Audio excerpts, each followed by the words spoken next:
Hello, good morning. పూలు బాగా ఇడిచినాయి కదా.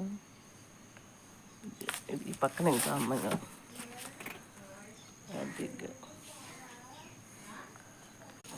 తులసమ్మ దగ్గర పువ్వులు మనం వేయకుండానే తులసమ్మ పూజ చేస్తున్నాయి పువ్వులు. వెన్నెల వేసాను, పువ్వులు ఇలా ఇడుస్తూ ఉన్నాయి. మందారం పువ్వులు టోటల్గా చెట్టు ఇలా ఉంది. జాన్ చెట్టు కింద మందార చెట్టు.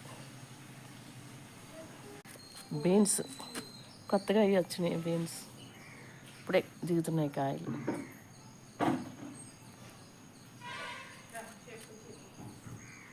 సాంబార్ కందిపప్పులో కొంచెం శనగపప్పు ఒక గుప్పుడు వేసుకోండి. సాంబార్ బాగుంటుంది, చిక్కగా టేస్ట్ కావాల్సింది.